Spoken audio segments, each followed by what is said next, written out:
اما بعد فاعوذ باللہ من الشیطان الرجیم بسم اللہ الرحمن الرحیم الصلاۃ والسلام علیک یا سیدی یا رسول اللہ وعلی آلک وصحابک یا حبیب اللہ الصلاۃ والسلام علیک یا سیدی یا نبی اللہ وعلی آلک وصحابک یا محمد الرسول اللہ۔ ہم سارے دوست سائیں فقیر اللہ صاحب کے عرس پہ حاضری دینے کے لیے آئے ہیں اور سلسلہ اویسیہ کی یہ عظیم درگاہ جو ہمیں اپنے دامن میں اپنے روحانی فیض و برکات کے ساتھ اپنے دامن میں سمیٹے ہوئے ہے، یہ اصل میں روحانیت ہے کیا؟ یہ کس طرح سے ہمیں حاصل ہوتی ہے اور یہ ملتی کس طرح سے ہے؟ پیر غلام رسول اویسی صاحب کا حکم تھا کہ فلسفہ تصوف پہ بات کرنی ہے، تو امام غزالی کا نام آپ نے سنا ہے؟ ساتھ اٹھائیں ذرا، امام غزالی کا نام سنا ہے؟ ایک محمد غزالی ہیں اور ایک احمد غزالی ہیں۔ جن کو ہم غزالی کہتے ہیں وہ جامعہ نظامیہ کے اندر پروفیسر تھے اور وہاں پہ پڑھاتے تھے اور ان کا وظیفہ بہت زیادہ تھا، تو وہ ایک دن اپنے باقی اساتذہ کو کہنے لگے کہ میں یہ درسگاہ چھوڑ کے جانا چاہتا ہوں۔ تو انہوں نے لوگوں نے کہا کہ آپ یہ درسگاہ کیوں چھوڑ کے جانا چاہتے ہیں؟ انہوں نے فرمایا کہ میں نے لفظ اللہ کو پڑھا اور انتہائی پڑھا، اس کے مجھے اللہ کی شانوں کے بارے میں مجھے پتہ چلا، مگر اللہ رب العزت کے انوار و تجلیات میرے دل کے اوپر آویزہ نہ ہو سکے، میرے دل پہ عیاں نہ ہو سکے۔ تو میں یہ چاہتا ہوں کہ میں اللہ رب العزت کے قرب کو حاصل کر سکوں،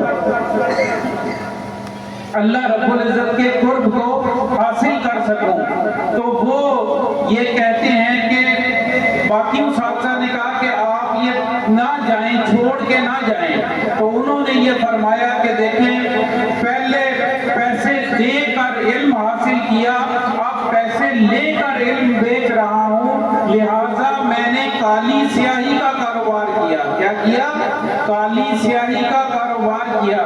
جو لفظ اللہ ہے اس کے انوار و تجلیات میرے دل کے اوپر جو ہیں وہ نہیں آشکار ہوئے۔ آپ 10 سال کے لیے وہاں سے چلے گئے اور 10 سال پھرتے پھراتے رہے اور کسی اللہ والے کو ڈھونڈتے رہے، اللہ والے کو ڈھونڈتے رہے۔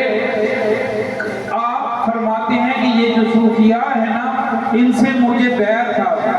میں کہتا تھا یہ جو صوفی ہیں یہ ایک ایک گھنٹہ تسبیح کرتے رہتے ہیں، اپنی روح کو مانجتے رہتے ہیں، اپنی روح کا تزکیہ کرتے رہتے ہیں۔ تو ایک دن میں نے سوچا، فرماتے ہیں میں نے سوچا کہ میں ان کی طرف جاؤں اور ان کو غیر جانبدار ہو کے دیکھ سکوں کہ ان کے پاس سے اللہ کا قرب ملتا ہے کہ نہیں ملتا۔ آپ فرماتے ہیں کہ ہومس میں میں ایک جگہ گیا، وہاں پہ میں نے جا کے صوفیاء سے کہا کہ مجھے کوئی صوفی ملائیں۔ انہوں نے کہا کہ ہمارے ایک صوفی ہیں جو ہمارے استاد ہیں، ہمارے شیخ ہیں، اور ان کا نام حضرت عثمان فارمندی ہے، آپ ان کے پاس چلے جائیں۔ حضرت عثمان فارمندی کے پاس جب گئے تو انہوں نے کہا کہ غزالی آ گئے ہو؟ کیا کہا؟ غزالی آ گئے ہو؟ جب غزالی آئے تو ان سے کہا کہ جہاں پہ تم آئے ہو یہاں کا اصول یہ ہے کہ علم بعد میں ہوگا، عمل پہلے کرنا ہوگا، اور جس جگہ سے تم آئے ہو وہاں پہ علم پہلے ہوتا ہے، عمل بعد میں کرنا ہوتا ہے۔ یعنی وضو کے 4 فرائض ہیں تو پہلے علم آتا ہے، اس کے بعد 4 فرائض وضو کے کرنے ہوتے ہیں۔ اگر تمہیں یہ جائز ہے تو ادھر بیٹھو، اگر تم نہیں تو فلسفہ ہی پڑھاؤ نا نے کہا میں ادھر ہی بیٹھوں گا. جیسے ہی وہ وہاں پہ بیٹھے تو ایک نگاہ حضرت عثمان فرمندی کی پڑی. امام غزالی کہتے ہیں کہ میرے قلب کے اوپر اللہ رب العزت کے انوار و تجلیات کی روحانی بارشیں ہونا شروع ہو گئی.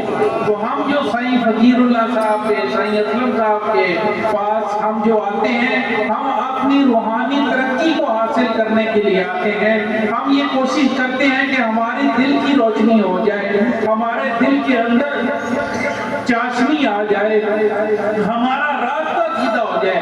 میرے بابا جی سرکار فرمایا کرتے تھے بیٹا اگر درویش بننا چاہتے ہو تو پھر جب تمہارا خیال ایک ہو جائے گا تو تم درویش بن جاؤ گے. جب تمہارا خیال ایک ہو جائے گا تو تم درویش بن جاؤ گے. اور میرے حضور سیدنا قلندر علی شاہ صاحب آپ تشریف فرما ہیں، اور پھر ہوتا کیا ہے، پھر سائیوں کی مجلس سے ملتا کیا ہے کہ ایک روز بارش ہوئی، آپ نے ہاتھ باہر نکالا اور اس ہاتھ کے اوپر بارش کے کچھ قطرے پڑے. آپ نے فرمایا کہ وہ کیسا اللہ کا ولی ہے جس کو یہ پتہ نہیں کہ کتنے قطرے زمین پہ آگے کتنے آسمان پہ باقی رہے. پھر ایسا اللہ کا ولی وہ بناتے ہیں. میری دعا ہے کہ ہمیں یہ دنیاوی لحاظ سے ہم پیر غلام رسول اویسی صاحب کے پاس تو آتے ہیں، اس بنا پہ آتے ہیں کہ ہمیں ہماری بھینس بیمار ہو گئی ہے، ہمارا بچہ بیمار ہو گیا ہے، ہمارے گھر میں کوئی بیماری ہے، ہمارے گھر میں پریشانی ہے. کسی دن ہم یہ بھی لینے کے لیے آئے کہ شیخ میں آج روحانی طور پہ بیمار ہوں، میری روحانی اصلاح فرمائیں، میری روحانی ترقی کے لیے مجھے وظیفہ عطا کرے، مجھے میری آخرت کے لیے جو ہے وہ ترقیوں کے جو راز ہیں وہ کیسے سائیں فقیر اللہ صاحب کا آج بھی وہ زندہ ہیں، آج بھی وہ موجود ہیں، آج بھی ان کا نام لیا جا رہا ہے، آج بھی ان کی نسبت کے ساتھ ان کا واسطہ دے کے ہم دعا کرتے ہیں تو ہماری دعائیں مستجاب ہو جاتی ہیں. کاش کہ ہمیں